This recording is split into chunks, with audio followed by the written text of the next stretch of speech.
എത്ര പഴക്കം ചെന്ന ആണി രോഗവും പറക്കും. ഈ പച്ചലയും അരമുറി മഞ്ഞളും മാത്രം മതി. അതുകൊണ്ട് ഇതുപോലൊരു വെള്ള തുണി എടുത്തിട്ട് നമ്മൾ നല്ല വൃത്തിയായിട്ട് ഇതൊന്ന് കെട്ടി വെക്കണം കേട്ടോ. എൻ്റെ കയ്യിലിരിക്കുന്ന ഈ ചെടി ഏതാണെന്ന് ആർക്കെങ്കിലും മനസ്സിലായോ? പണ്ട് കാലത്ത്, അതായത് എൻ്റെയൊക്കെ ചെറുപ്പത്തിൽ ഈ പെൺകുട്ടികൾ ഇത് അരച്ച് കയ്യിലിടാറുണ്ടായിരുന്നു.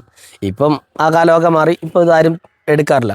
അപ്പോൾ ഇതേതാണെന്ന് മനസ്സിലായവർ ഒന്ന് കമൻറ്റ് ചെയ്തേരെ. അപ്പോൾ നമ്മളിന്ന് പറയാൻ പോകുന്നത് ആണി രോഗത്തെക്കുറിച്ചാണ്. അപ്പം ചില ആൾക്കാർക്ക്, എല്ലാവർക്കും ഒന്നും ഇല്ല, ചില ആളുകൾക്ക് ആണി രോഗം വലിയൊരു ബുദ്ധിമുട്ടാണ്. അറിയാലോ, ആണി ഉള്ളവർക്കത് മനസ്സിലാവും. കാര്യം നടക്കാൻ പോലും പറ്റാതെ അതിനകത്ത് വലിയ ചൊറിച്ചിലും കഠിനമായ വേദനയും ഒരുമാതിരി മഞ്ഞ കളറിൽ ഇങ്ങനെ റൗണ്ടായിട്ട് നമ്മുടെ കാലിൻ്റെ വെള്ളയ്ക്ക് വരുന്നൊരു പ്രശ്നമാണല്ലോ ഈ ആണി രോഗം. അപ്പോൾ അത് വരുന്നവർക്കേ അതിൻ്റെ ബുദ്ധിമുട്ട് അറിയത്തുള്ളൂ. ആണി രോഗത്തിന് ഏറ്റവും പറ്റിയൊരു ഈ പറഞ്ഞ സസ്യമാണ് എൻ്റെ കയ്യിലിരിക്കുന്നത്. അപ്പോൾ ഞാൻ എൻ്റെ പേര് പറയാം. ഇത് മൈലാഞ്ചി എന്ന് പറയും. ഞങ്ങളുടെയൊക്കെ നാട്ടിൽ ഇതിന് മൈലാഞ്ചി എന്നാണ് പറയുന്നത്. ഇത് ഉള്ളം തോന്നുന്നു, വേറെ പേരൊന്നും കാണത്തില്ല, കാര്യം മൈലാഞ്ചി. അപ്പോൾ ഇത് പണ്ടൊക്കെ അരച്ച് കയ്യിലൊക്കെ ഇടുമായിരുന്നു. അപ്പം ഇത് വെച്ച് എങ്ങനെ ആണി രോഗം മാറ്റാം എന്നാണ്. അപ്പോൾ ഇത് മാത്രമല്ല, ഇതിൻ്റെ കൂടെ ഒരു സാധനം കൂടെ വേണം. ദാണ്ടെ എൻ്റെ അടുത്തിരിപ്പുണ്ട്.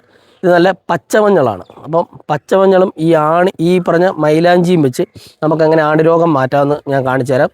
ആദ്യം തന്നെ ഇത് രണ്ടും കൂടെ ഒന്ന് ചതച്ചെടുക്കണം. നിങ്ങൾക്ക് മാക്സിമം ഇത് അരച്ചെടുക്കാൻ പറ്റിയാൽ ഏറ്റവും നല്ലത് കല്ലിൽ വെച്ചോ അല്ല മിക്സിയിൽ വെച്ചോ. മിക്സിയിലേക്കാളും നല്ലത് ഈ കല്ലുള്ളവർ, ഈ അരകല്ലുള്ളവർ അതിൽ വെച്ച് അരച്ചെടുക്കുന്നതായിരിക്കും ഏറ്റവും നല്ലത്. അപ്പം ഞാനിതൊന്ന് ഈ ഇടികല്ല്, തന്നെ നമ്മളൊരു ഇടികല്ല് കൊണ്ടുവന്നിട്ടുണ്ട്. ഇതിനകത്തോട്ട് ഇതിൻ്റെ ഇല ഇട്ടിട്ട് ചതച്ചെടുക്കാൻ പോവുകയാണ്. നല്ല വൃത്തിയായിട്ടൊന്ന് ചതച്ചെടുത്തിട്ടുണ്ടേ. അപ്പോൾ ഇത് നമ്മൾ എന്താ ചെയ്യേണ്ടതെന്ന് വെച്ചാൽ, നമുക്കിപ്പോൾ ആണി രോഗം എവിടെയാണ് ഇപ്പോൾ അറിയാലോ, കാലിലാണ് ആണി രോഗം വരാറുള്ളത്.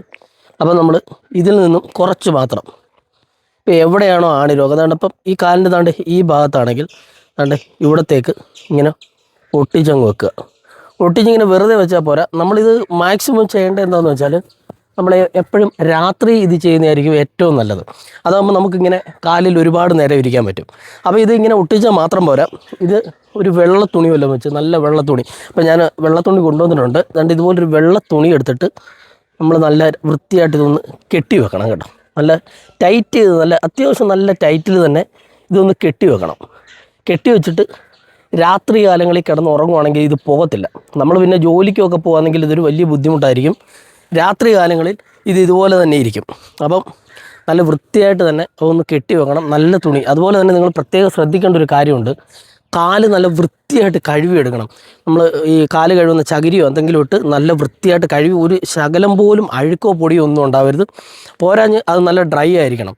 നല്ലപോലെ തുടച്ച് കാലൊന്ന് ഉണങ്ങിയതിന് ശേഷം മാത്രമേ ഇത് വെക്കാവൂ.